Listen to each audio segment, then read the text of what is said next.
way these bass strings respond with so much power and depth and openness.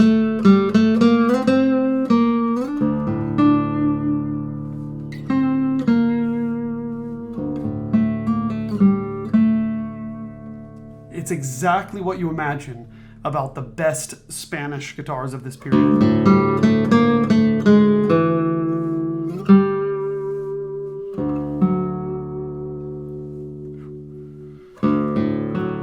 Hello and welcome to the Guitar Collection.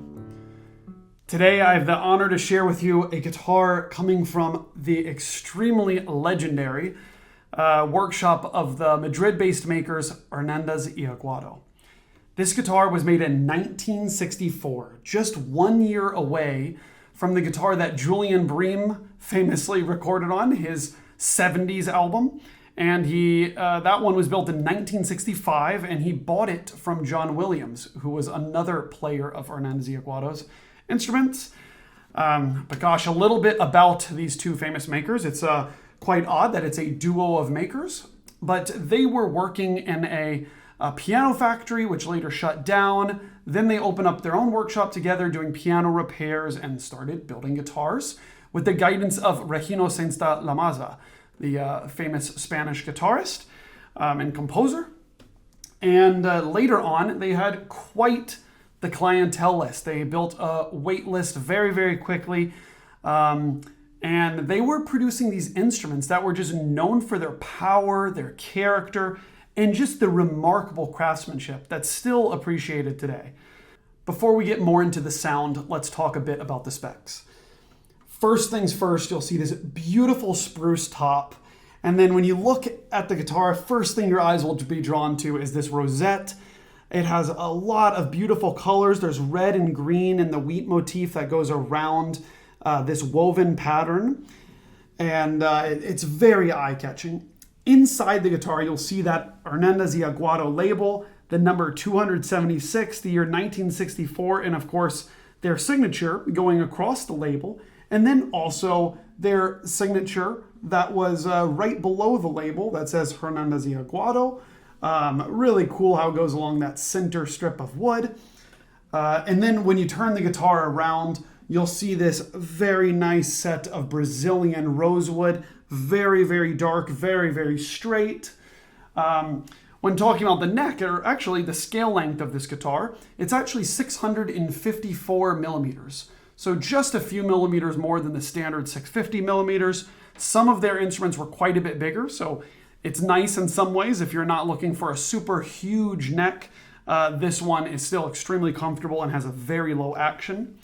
The shape of the neck is rather C-shaped. It's fairly thin. It's not really so full like some of the Spanish makers of the time. It's very, very comfortable to play. And then moving on up to the headstock, you will see this iconic shape that they are known for with this stippling down the center. And there's just so many textures. It's such a classy headstock of a guitar. And then talking about classy, then you'll see this guitar has been fitted with the very best tuners in the world by Rodgers with dark mother of pearl inlays, making this guitar feel like the complete dream. It is this old instrument with this old Spanish soul with amazing tuners and amazing playability. It doesn't get much better than this. As you heard from the beginning, this guitar has such an open, powerful, and just quintessentially Spanish characteristic to the sound. And it makes it so intoxicating to play this guitar.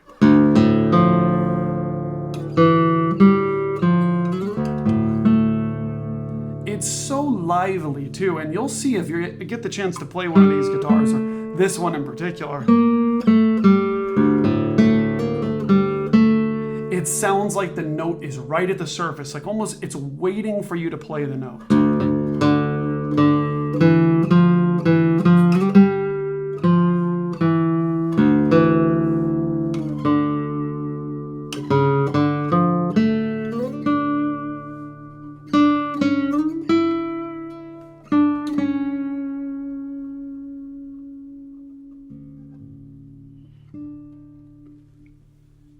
And that's some of the magic that's possible on this guitar.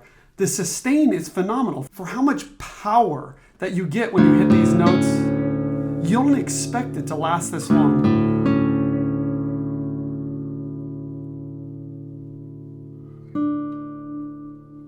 it's like the harmonics of this guitar and the overtones are in agreement with what you want to do musically all the time. Like on a lot of guitars when you do this, here I'm on D flat, right? And a lot of times when you do this, the other notes will drown that out. But not on this one. Each of the strings has its own personality and will to keep on moving. It's a beautiful thing. Now we've talked a lot about the basses, but let's get on to the trebles because these are incredible and they're all nylon strings on this instrument right now.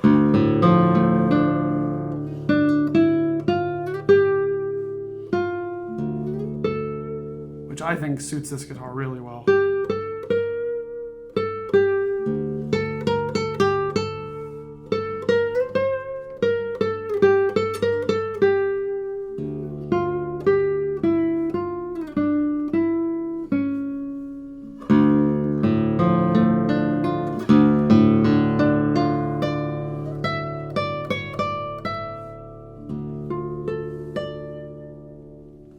And the first string of this guitar absolutely sings.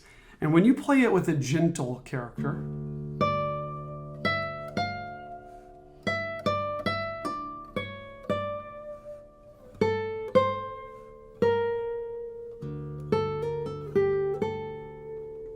then it really lets you caress the melody out of this guitar. But then when you put a little bit more power and energy into the string, moving that string,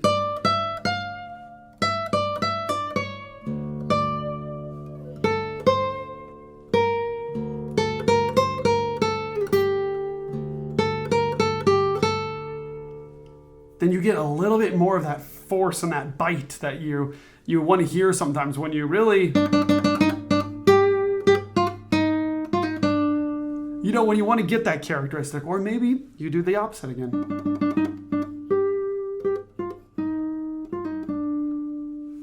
Wow.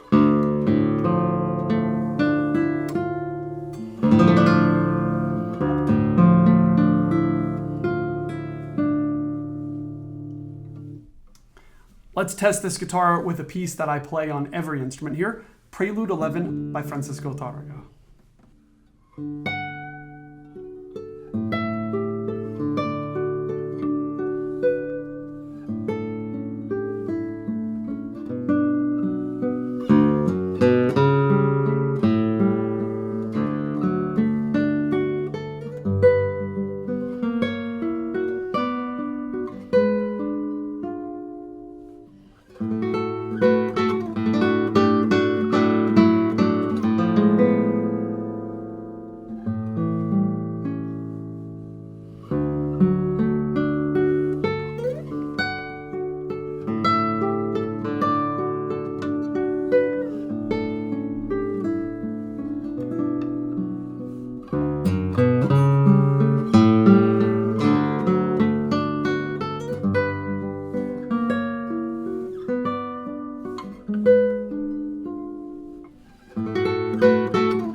As you can see, this one's just so much fun to play with different colors. It gives you such a different response depending on where you are. And something that I feel that Hernández y Aguado guitars share with Santos Hernández guitars is that something feels so good about playing these guitars in the right hand. It's almost like every note that you pluck, it's right there waiting for you on the surface. I already said something about that. But just the responsiveness and the feeling of the string, it's something magical, and I'm not sure what it is.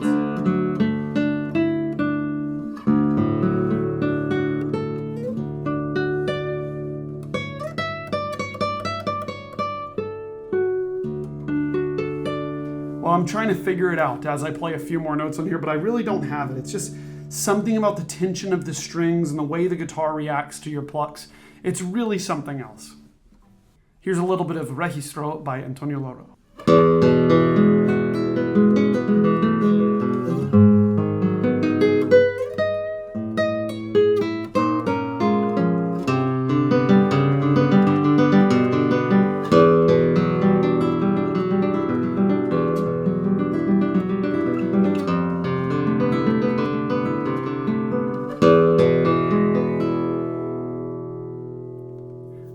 this E chord just has such a rich sound.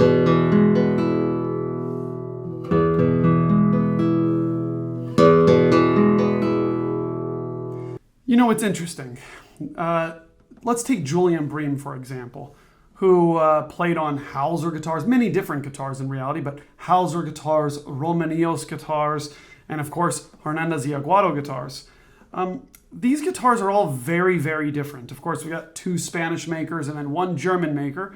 But there's different characteristics about each of these guitars. But one thing that I noticed that's very similar with all 3 of these makers, and they're very best examples from each, is just how well, how balanced, I should say, these open position chords are. When you play this E major chord, I mean, you hear depth, you hear power of the basses, and none of these things are covering up the clarity of the treble strings, which is something that happens a lot on very famous Spanish guitars, let's say. But the trebles still cut through really nicely. And it's not just in that open position, right? Here I am in 5th position.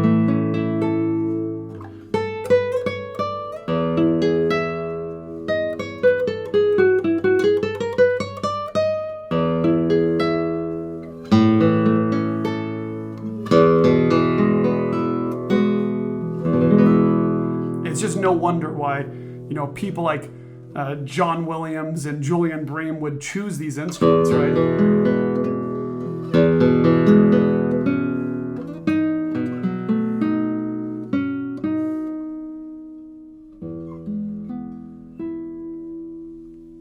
Just beautiful. I'd like to try one more piece by Tárrega, Endecha.